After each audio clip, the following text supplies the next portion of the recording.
I believe what made chirp pulse amplification so important was the fact that with the intensities that we achieved, we could do two new types of machining that wasn't possible before. Before, machining was always done in a thermal way. That is, the light gets absorbed, the light gets changed into a thermal energy that spreads, and it always has to be from the surface down. Now with chirp pulse amplification, I like to say it's a laser hammer where you come in and just smack the electrons right off the atoms. And so now it doesn't have to be at the surface. You're not absorbing the light. And so it can machine transparent objects. It can machine away from the focus, or away from the surface, so that only where the light comes down to a small focus do you do the damage. So it can be done inside. And this is why it's enabled the type of eye surgery and the type of machining of glass that it has. So that's what's different. Okay, well, I think so far this is the main commercial application is machining transparent objects in a very precise way so that you can make very tiny cuts. In the future, I think it's going to open up more in X-ray spectroscopy or particle acceleration.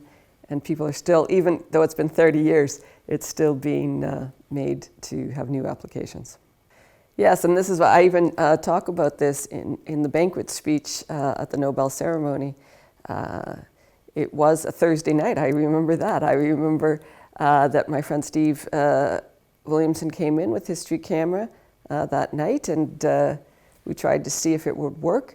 I had already set up the compressor with the low energy laser, but not with the amplified one, which was the point of the project. And so yes, I remember how exciting it was that night when we saw that the pulses were still short even after amplification, and that it had worked. It is a great feeling to know that you've built something nobody else has built, and it works. Well, this is a story that my mother has told me. I don't actually remember that particular trip to the Science Center, but my mother has heard me tell my story, and she corrected me. She thinks it's the fact that my dad pointed this out. I just know that when I looked where to go for university, and this one university, McMaster, has a program in lasers, I just thought, whoa, that sounds so cool.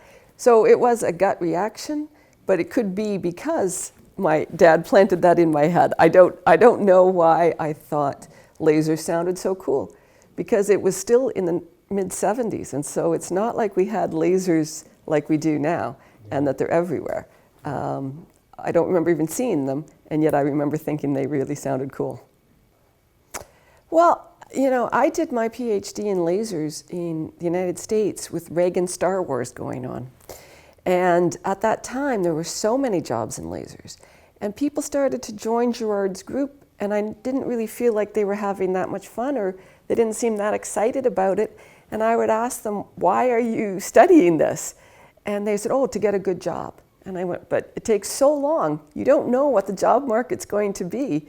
Why don't you do something you really just want to do and hope for the best? So I've always felt that it's most important to do what you think is something that intrigues you, or you find fun or something, and then you do the best work you can, and then hopefully it leads you somewhere, rather than trying to figure out what society says you should do.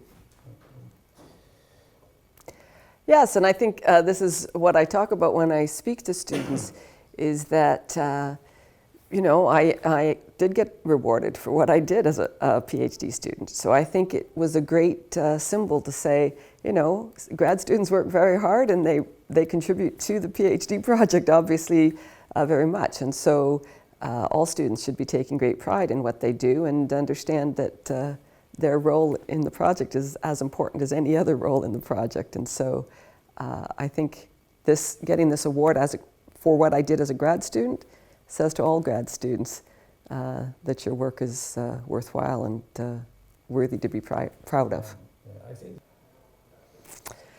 I think that I believe in gender equity, and that every occupation, every career path should be open to everybody. There should be no stumbling blocks for anybody to pursue their fields. I also think I'm not somebody who works 24 hours a day, and I made sure I was home to have dinner with my children, so I don't know that special things necessarily need to be made, but I think things are changing. I think many of my male colleagues are also wanting work-life balance compared to before. And so this is why it's always said that if you have gender equity and diversity, it helps everybody because it levels the playing field, and the men realize they have to spend more time at home because their wives are working too. And so I think it helps everybody balance out better. Well, yes, it's always humbling to be honored by people for your contributions. I think I sometimes have a little trouble with all of it because I think there's so many brilliant scientists out there, but it is nice to be honored by people, and obviously the students here are all students that are working in lasers for these applications that CPA came along with. So it's very nice to be honored this way in front of those students and hopefully give them encouragement. Well, to answer, I did not know about the school before I got invited, but certainly I've been very impressed with the students that are here and the fact that they come from just everywhere. I met one student who works with my visiting Chinese student back home in their school in China. So I think it's fabulous for the students to get to meet people and start this networking process is so important to science. And not only that you've brought really top people in the field to lecture to these students. So what an opportunity that these students get to hear from these high-level scientists. So I think that's wonderful. Yes, my first trip to Spain has been lovely. I guess I'm in a part of Spain that's quite different from the rest of Spain, so I'll have to come back and see what the southern part is like. But very enjoyable trip yesterday to the caves and to the wildlife park, and it's just a beautiful, beautiful area. I always love being on a beach, so this is a spectacularly beautiful beach.